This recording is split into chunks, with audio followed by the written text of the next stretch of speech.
Salam untuk kita semuanya, berjumpa lagi dengan saya di channel Aritela Tutorial, tempat kita untuk berbagi informasi seputar informasi pendidikan dan informasi guru, serta informasi honorer dan informasi lain yang ada hubungannya dengan dunia pendidikan dan guru dan dunia honorer atau informasi yang relevan. Pada pertemuan ini, saya menyapa seluruh Bapak Ibu honorer setanah air yang selalu setia melaksanakan tugas tanpa mengenal lelah dalam melaksanakan kegiatan pelayanan publik di instansi pemerintah pusat, demikian dengan instansi pemerintah daerah. Saya yakin Bapak Ibu honorer selalu semangat dan selalu dalam keadaan sehat walafiat.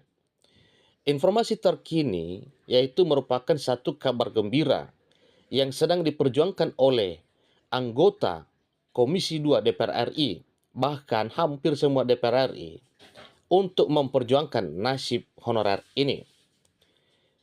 Disampaikan bahwa DPR minta pemerintah angkat tenaga honorer kategori ini langsung jadi ASN. Komisi 2 tidak perlu pakai tes. Itu adalah yang disampaikan oleh anggota Komisi 2 DPR RI Gus Pardigaus. Demikian dengan pernyataan para komisi lain.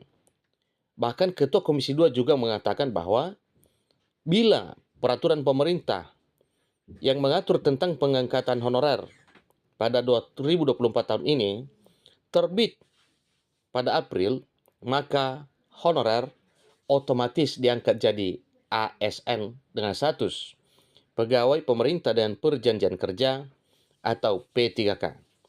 Nah, Bapak Ibu, mari kita simak informasi berikut. Dan jangan lupa tekan tombol subscribe, nyalakan tombol notifikasinya, supaya semua informasi yang disalurkan melalui channel ini selalu update di layar Bapak Ibu.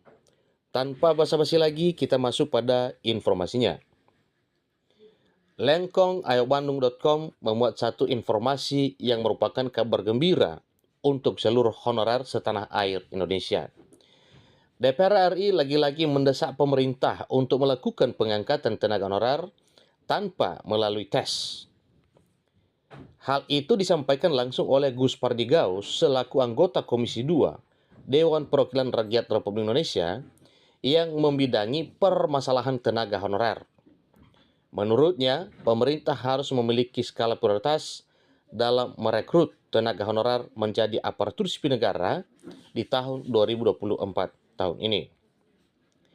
Karena diketahui pemerintah hari ini sedang fokus melakukan rekrutmen CASN, jalur seleksi P3K dan PNS 2024. Jadi itu ada dua jalur Bapak Ibu untuk merekrut calon aparatur sipil negara 2024, yaitu lewat seleksi calon pegawai negeri sipil dan seleksi pegawai pemerintah dengan perjanjian kerja atau P3K. Dari sekian banyaknya formasi yang disediakan, pemerintah mengalokasikan alokasi formasi khusus bagi pegawai honorer sebanyak 1,6 juta. 1,6 juta itu dialokasikan untuk jabatan pegawai pemerintah dengan perjanjian kerja atau P3K yang rencananya dibuka pada bulan Maret 2024.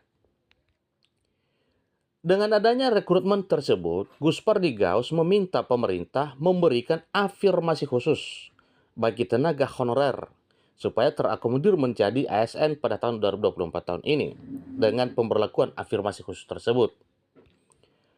Terkhusus bagi yang sudah mengabdi cukup lama seperti kategori 2 yang dulunya telah dijanjikan akan diangkat menjadi ASN P3K. Orang yang sudah lama mengabdi, contoh K2, saya berharap K2 itu janji pemerintah. Kalau janji itu hutang, hutang harus dibayar. Ini kata Gaus dikutip dari kanal YouTube TVR Parlemen pada hari Sabtu 3 Februari 2024. Maka ia mendesak kepada pemerintah supaya tenaga honorer kategori 2 diangkat menjadi ASN tanpa perlu mengikuti tes. Dan itulah yang disampaikan dengan tegas oleh Komisi 2 supaya para honorer kategori 2 dan honorer yang sudah lama mengabdi diangkat tanpa tes. Artinya yang kategori 2 tidak perlu pakai tes. Itu yang pertama, sambungnya.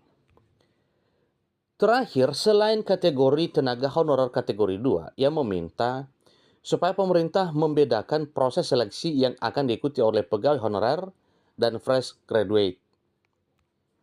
Karena menurutnya, tanpa honorer yang sudah lama mengabdi dan lanjut usia dipastikan kalah bila diadukan dengan para lulusan baru. Itu jelas.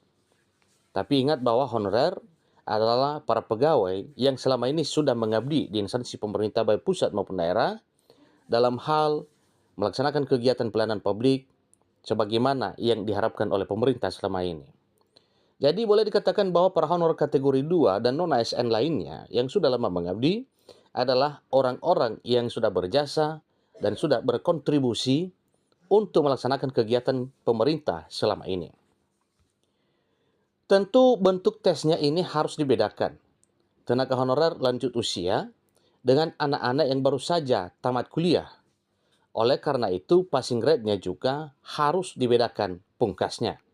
Nah, Bapak Ibu, terkait dengan hal ini tentunya ini merupakan satu hal yang diharapkan oleh semua honorer yang disampaikan oleh anggota Komisi 2 DPR RI Gus Perdigaus, yang mana penyampaian ini disampaikan kepada pemerintah agar para honorer kategori 2, demikian dengan honorer non-ASN yang sudah lama mengabdi benar-benar diperhatikan oleh pemerintah. Bila perlu sebagaimana yang disampaikan, diberi afirmasi khusus sehingga benar terakomodir menjadi aparatur sipil negara dengan status pegawai pemerintah dengan perjanjian kerja atau ASN P3K di tahun 2024 tahun ini. Semoga saja harapan para honorer seluruhnya bisa tercapai menjadi seorang aparatur sipil negara di tahun 2024 tahun ini.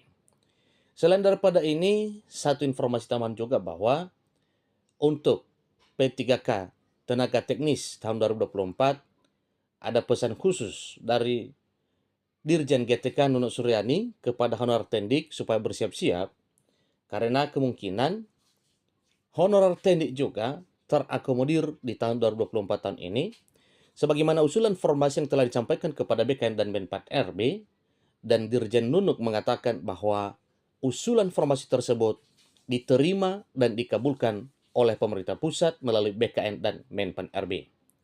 Tentu ini juga adalah tambahan sukacita dan kegembiraan bagi seluruh Bapak Ibu honorer bila honorer tendik ini benar-benar tercover untuk bisa diangkat menjadi ASN P3K di tahun 2024 tahun ini.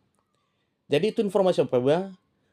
Jadi bagi Bapak Ibu yang ingin meraih impian menjadi ASN, bersiap-siaplah dari sekarang untuk mempersiapkan segala dokumen dan administrasi yang dibutuhkan, terutama bagi para honorer kategori 2 dan honor non-ASN yang sudah lama mengabdi.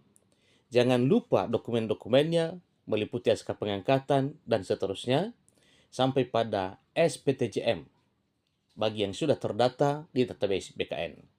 Sampai ketemu pada informasi berikutnya. Terima kasih.